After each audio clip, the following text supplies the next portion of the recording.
Advocate Lalkumar, ഇത് കോൺഗ്രസ് ഇക്കാര്യത്തിൽ പറയുന്ന കാര്യങ്ങൾ മുഖവിലക്കെടുക്കാൻ കഴിയുമോ? കോൺഗ്രസിൻ്റെ അഭിപ്രായത്തിനകത്ത് ഒരുപാട് ഇരട്ടത്താപ്പുണ്ടെന്നുള്ളതാണ്. ഇതിൽ നിന്ന് ഇലക്ട്രൽ ബോണ്ടിൽ നിന്ന് മാറി ഒരു ഉദാഹരണം പറയാം. 2013 രാജ്യം ഭരിക്കുന്നത് കോൺഗ്രസ്സാണ്. ആ കോൺഗ്രസ് ഭരിക്കുമ്പം ഡൽഹി ഹൈക്കോടതിയുടെ ഒരു സുപ്രധാനമായ വിധി വന്നു. കോർപ്പറേറ്റുകളിൽ നിന്ന് വെച്ചാൽ വെളിയിലുള്ള കോർപ്പറേറ്റുകൾ അവരുടെ സബ്സിഡറി സ്ഥാപനങ്ങൾ ഇന്ത്യയിലുണ്ട് എങ്കിൽ അവരിൽ നിന്ന് പൊളിറ്റിക്കൽ പാർട്ടികൾ പണം വാങ്ങിക്കരുത്, വാങ്ങിക്കുന്നത് അൺകോൺസ്റ്റിറ്റ്യൂഷണലാണ് എന്നൊരു വിധി വന്നു. ആ ഡൽഹി ഹൈക്കോടതിയുടെ വിധിയെ ഇവർ ആ ആക്ട് അമെൻഡ് ചെയ്ത് അപ്രോപ്രിയേറ്റ് ചെയ്തെടുത്തു. എന്നുവെച്ചാൽ പിന്നെ വാങ്ങിക്കാം എന്നുള്ള പരുവത്തിലാക്കി. ഇത് നടന്നതാണ് ഈ രാജ്യത്ത്. അപ്പോൾ ഒരു ദിവസം കൊണ്ട് കോൺഗ്രസ്സിന് ഏറ്റവും നീറ്റായിട്ടുള്ളൊരു പൊസിഷനുണ്ട്, അല്ലെങ്കിൽ they come up with a clean hands എന്നുള്ളൊരു അവസ്ഥ ഇല്ല കോൺഗ്രസ്സിന്. അത് നമ്മൾ രാജ്യത്ത് പല കാര്യങ്ങളും കണ്ടുകൊണ്ടിരിക്കുകയാണല്ലോ. അപ്പോൾ ബോണ്ടുമായി ബന്ധപ്പെട്ടാണെങ്കിലും ഈ ഇലക്ഷൻ്റെ എൻറ്റയർ എപ്പിസോഡുകൾ പലതെടുത്താലും നമുക്ക് കാണാൻ കഴിയുന്ന ഒരു കാര്യം, വളരെ മോശമായ ഇടപെടൽ കോൺഗ്രസ് നേരത്തെ സമയം നടത്തിയിട്ടുണ്ട്. ഞാൻ വേണമെങ്കിൽ ഇലക്ഷനുമായി ബന്ധപ്പെട്ട്, ഇലക്ഷൻ്റെ ഫണ്ടിങ്ങുമായി ബന്ധപ്പെട്ട്, ഇലക്ഷൻ്റെ പല കാര്യങ്ങളുമായി ബന്ധപ്പെട്ട് പ്രശാന്ത് ഭൂഷൺ ഒരു പുസ്തകം എഴുതിയിട്ടുണ്ട്, ദ കേസ് ദാറ്റ് ഷുക്ക് ഇന്ത്യ. അത് ഇന്ദിരാഗാന്ധി വേഴ്സസ് രാജ്നാരായൺ കേസാണ്. ഈ ലോകത്ത് ഇത്രയും അഴിമതി നടന്നിട്ടുള്ള ഒരു സമയം ഉണ്ടാകത്തില്ല ഇലക്ഷനുമായി ബന്ധപ്പെട്ട്. ഞാൻ റോണി കെ ബേബിയെ വെൽക്കം ചെയ്യണം ആ കാര്യത്തിൽ. വേണമെങ്കിൽ പോയി ഒന്ന് വായിക്കുന്ന, അല്ലെങ്കിൽ I am inviting you to read it. You can read it. ഞാൻ പറയുന്നതല്ല. ദ കേസ് ദാറ്റ് ഷുക്ക് ഇന്ത്യ. ഇത്രയും റെട്രോസ്പെക്റ്റീവ് അമെൻമെൻറ്റ് RPA ആക്ടിന് നടത്തിയിട്ടുള്ളത് വേറൊരു സമയമില്ല.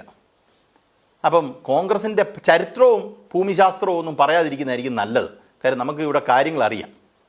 പിന്നെ അടുത്തത് BJPയുമായി ബന്ധപ്പെട്ട്. BJP സംശുദ്ധമായ രാഷ്ട്രീയം ഫോളോ ചെയ്യുന്നു പല ആൾക്കാരും പറയുന്നുണ്ട്. 2017 നോക്കൂ, ഈ പറയുന്ന ഇലക്ട്രൽ ബോണ്ടിൻ്റെ പ്ലേസിംഗ് ഒക്കെ വരുന്നതിന് മുമ്പ് രാഷ്ട്രീയ കക്ഷികൾക്ക് പണം വാങ്ങിക്കാം, അതിനകത്ത് സോഴ്സ് ഓഫ് ഇൻകം ഡിസ്ക്ലോസ് ചെയ്യേണ്ട എന്നുള്ള ഒരു പൊസിഷനായിരുന്നു ഉണ്ടായിരുന്നത്.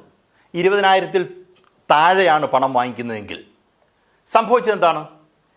ആ സമയത്ത് തന്നെ ഉണ്ടായിരുന്ന ഒരു പ്രൊവിഷൻ, 20,000-ൽ താഴെയാണ് വാങ്ങിക്കുന്നതെങ്കിൽ, അക്കൗണ്ട് മുഖാന്തരമാണ് നിങ്ങൾ വാങ്ങിക്കുന്നതെങ്കിൽ, ചെക്ക് മുഖാന്തരമാണ് നിങ്ങൾ വാങ്ങിക്കുന്നതെങ്കിൽ അതിൻ്റെ സോഴ്സ് ഓഫ് ഇൻകം ഡിസ്ക്ലോസ് ചെയ്യണമെന്നായിരുന്നു പൊസിഷൻ. ഇവരതിനെ ഇല്ലാതാക്കി. എന്നുവെച്ചാൽ അതും കുഴപ്പമില്ല എന്നാക്കി. അപ്പം 100% അക്കൗണ്ടബിലിറ്റി ഉദ്ദേശിക്കുന്ന ആൾക്കാരാണ് BJPക്കാരെങ്കിൽ അവർക്ക് ഈ പറയുന്ന അക്കൗണ്ട് പേ കൊടുക്കുന്ന കാര്യത്തിന് ഡീറ്റെയിൽസ് വിട്ടുകൂടെ? ഞാൻ പറഞ്ഞ ചെക്ക്, DD അങ്ങനെ കൊടുക്കുന്നതാണെങ്കിൽ അത് വേണ്ട എന്നാണ് ഇവർ വെച്ചത്. നമ്മളെ രാജ്യത്ത് ഇപ്പോൾ നടക്കുന്നൊരു കാര്യം, ആദ്യം ഒരു EDയെ ഒരു കമ്പനിയായിട്ട് ബന്ധപ്പെട്ട് വിടുക, ആ EDയുടെ ആൾക്കാർ കമ്പനിയുടെ ആൾക്കാരെ ചോദ്യം ചെയ്ത് ഒരു പരുവത്തിലെത്തുമ്പോൾ അവർ ഇലക്ട്രൽ ബോണ്ട് വാങ്ങിക്കുക. ആ ഇലക്ട്രൽ ബോണ്ട് വാങ്ങിക്കുമ്പോൾ ഈ പറയുന്ന കമ്പനിയെ വെറുതെ വിടുക. ഇപ്പം റോബർട്ട് വദ്ര പോലും BJPക്കാണ് പൈസ കൊടുത്തിരിക്കുന്നത്. എന്തിനാണ് റോബർട്ട് വദ്ര BJPക്ക് പൈസ കൊടുക്കുന്നത്? നമുക്ക് പറയേണ്ട കാര്യമില്ല. 75 കോടി രൂപ. അതെ, റോബർട്ട് വദ്ര ഈ സംസാരിക്കുന്ന പോയിന്റിനും സോണിയാഗാന്ധിയുടെ മരുമോൻ തന്നെയാണ്. അതിനൊരു സംശയവും വേണ്ട കാര്യത്തിൽ. അപ്പം ഇങ്ങനെ ഉള്ള ഇടപെടലില്ല. EDയെ വിട്ട് മോശമായ രാഷ്ട്രീയം കളിക്കുന്നത് ഈ രാജ്യത്ത് നടന്നുകൊണ്ടിരിക്കുന്ന ഒരു കാര്യമാണെന്നുള്ള കാര്യത്തിൽ ഒരു സംശയവും വേണ്ട. അതിപ്പം 100 പേര് അപ്പുറത്തിരുന്ന് വാദിച്ചാലും ആ കാണിക്കുന്ന വൃത്തികേടുകൾ അത് വൃത്തികേട് തന്നെയാണ്. ഇപ്പം നോക്കൂ, അരവിന്ദ് കെജ്രിവാളിനെ അറസ്റ്റ് ചെയ്തിട്ടിരിക്കുന്നു. നിയമം എല്ലാവർക്കും ഒന്നുപോലല്ലേ എന്നുള്ളതാണ് ഈ വാദം. പറയുമ്പോൾ ശരിയാ. കുഴപ്പം എന്നറിയോ? ഒരു അപ്രൂവർ ആകാനായി അപ്രൂവറെ ഉണ്ടാക്കിയെടുത്തു. ആ അപ്രൂവറെ ഉണ്ടാക്കിയെടുത്ത ആള് ഈ പറയുന്ന അപ്രൂവറിൽ നിന്ന് കാശും BJP വാങ്ങിച്ചു. 35 കോടിയോ മറ്റോ. ഇതൊന്നും ഒരു പ്രശ്നവും ഈ നാട്ടിലില്ല. പറയുമ്പോൾ എന്താ, കോടതിക്ക് മാത്രവുമല്ല, ആ അപ്രൂവർ ലോക്സഭാ തെരഞ്ഞെടുപ്പിൽ മത്സരിക്കാൻ കൂടി പോവുകയാണ്. ആ ഒരു അപ്രൂവറിന്റെ പിതാവ് ലോക്സഭാ തെരഞ്ഞെടുപ്പിൽ മത്സരിക്കുക കൂടി ചെയ്യുന്നു. എൻ്റെ പ്രശ്നം അതല്ല. എൻ്റെ പ്രശ്നം അതല്ല കിടക്കുന്നത്. ഇങ്ങനെ ഒരാളെ അറസ്റ്റ് ചെയ്ത് അകത്താക്കാനാണെങ്കിൽ ഈ രാജ്യത്ത് basic structure of the constitution എന്ന് കേശവാനന്ദ ഭാരതിക്കകത്ത് പറഞ്ഞിട്ടുള്ള ഏറ്റവും വലിയ സുപ്രധാനമായ വിധിയാണ്. ഇന്ത്യൻ ജുഡീഷ്യറിയുടെ ചരിത്രത്തിൽ ഇന്ത്യൻ ഭരണഘടനയുമായി ബന്ധപ്പെട്ട് വന്നിരിക്കുന്ന ഏറ്റവും വലിയ വിധിയാണ്. ആ ബേസിക് സ്ട്രക്ചറുമായി ബന്ധപ്പെട്ട് പിൽക്കാലത്ത് വന്നിരിക്കുന്ന ഒരു വിധി ഫ്രീ ആൻഡ് ഫെയർ ഇലക്ഷൻ എന്ന് പറഞ്ഞാൽ അത് ബേസിക് സ്ട്രക്ചർ ആണെന്നുള്ളതാണ്. ഈ രാജ്യത്ത് ഫ്രീ ആൻഡ് ഫെയർ ഇലക്ഷൻ നടക്കാനുള്ള സാധ്യത ഇല്ല എന്നുള്ള കാര്യം ഏതാണ്ട് ഉറപ്പായി മാറിയിരിക്കുന്നു. ഓരോരുത്തരുടെയും പുറകെ പോവുകയാണ്. നോക്കൂ, ഇതിനു മുമ്പ് ഇന്ത്യക്ക് സ്വാതന്ത്ര്യം കിട്ടിയ ശേഷം ഒരു തെരഞ്ഞെടുപ്പിൽ ഏതേലും ഒരു സർക്കാർ ഈ പറയുന്ന തെരഞ്ഞെടുപ്പ് ഡിക്ലെയർ ചെയ്ത് കഴിഞ്ഞിട്ട് ഓപ്പോസിഷനെ ഇത്ര ഹണ്ട് ചെയ്തിട്ടുണ്ടോ? ഈ പറയുന്ന BJP-ക്കാർ ആരും ഇന്ത്യ രാജ്യത്ത് അഴിമതിക്കാരല്ല, അത് ഓർത്തോണം. നമ്മൾ പറയുമ്പോൾ ഓർക്കേണ്ട ഒരു കാര്യമാണ്, BJP-ക്കാർ ആരും അഴിമതിക്കാരല്ല എന്നുള്ള രീതിയിലുള്ള കാര്യമാണ് പറയുന്നത്. BJP-യിൽ ചേരൂ, ED ഒഴിവാക്കൂ എന്ന് പറയുന്നതായി മന്ത്രം ഈ രാജ്യത്തെ. ഈ പറയുന്ന BJP-ക്കാർക്ക് പോലും അറിയാം ഇവിടെ നടക്കുന്നത് എന്താ ഈ തോന്നിവാസങ്ങളെ കുറിച്ച്. അപ്പം ഈ പറയുന്ന നിയമങ്ങൾ, ഒരു ഡ്രക്കോണിയൻ നിയമത്തെ മിസ്യൂസ് ചെയ്ത്, അത് കഴിഞ്ഞ ദിവസം ജസ്റ്റിസ് മദൻ ലോക്കൂർ പറഞ്ഞിട്ടോ അതുമായി ബന്ധപ്പെട്ട്, മിസ്യൂസ് ചെയ്യാൻ മാത്രമേ നമുക്ക് നേരം കാണത്തുള്ളൂ. ഒരു എക്സിക്യൂട്ടീവിൻ്റെ ജോലി എന്താണ് എന്നുള്ളത് പരമപ്രധാനമായി നമ്മൾ മനസ്സിലാക്കേണ്ട കാര്യമാണ്.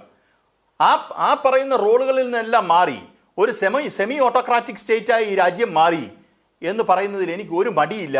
ആ കാര്യത്തിൽ വിടാൻ ഇവരുടെ എന്താ ആദി എന്ന് ചോദിച്ചാൽ വളരെ സിമ്പിൾ. ആ ആദിയോടെ പറഞ്ഞ് ഞാൻ അവസാനിപ്പിക്കാം. കഴിഞ്ഞ പ്രാവശ്യം ഇവർക്ക് കിട്ടിയ ഒരു പ്രോപ്പർ മെജോറിറ്റി ഇവർക്ക് കിട്ടി. ആ മെജോറിറ്റി എന്ന് പറഞ്ഞാൽ 30 എണ്ണേ കൂടുതലുള്ളൂ. 30 സീറ്റേ ഇവർക്ക് കൂടുതൽ വെച്ചാൽ ആ പറയുന്ന മാർക്കിൽ നിന്ന് 273 എന്ന മാർക്കിൽ നിന്ന് 30 സീറ്റാണ് കൂടുതലുള്ളത്.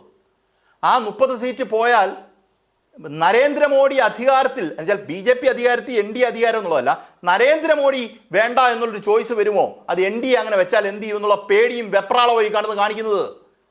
ആ വെപ്രാളത്തിന് നിങ്ങൾ ഈ പറയുന്ന പ്രതിപക്ഷ കക്ഷികളെയെല്ലാം ജനാധിപത്യ ധ്വംസനം നടത്തി ഈ പറയുന്ന മുന്നോട്ട് പോകുന്ന പരിപാടി ശരിയല്ല എന്ന് പല രാജ്യങ്ങളും പറഞ്ഞു. UN ഉൾപ്പെടെയുള്ള ആൾക്കാർ ഇടപെട്ട് സംസാരിച്ചിരിക്കുന്നു. നമ്മൾ നോക്കൂ, ഇന്ത്യയിലെ തെരഞ്ഞെടുപ്പ് കാലത്ത് ഇന്ത്യയുടെ ചരിത്രത്തിൽ UN ഒരു സ്റ്റേറ്റ്മെന്റ് പറയുക, അമേരിക്കയ്ക്ക് ഒരു സ്റ്റേറ്റ്മെന്റ് പറയുക, ജർമ്മനിക്ക് ഒരു സ്റ്റേറ്റ്മെന്റ് പറയേണ്ടി വരിക. UN പറയേണ്ടി വന്നു.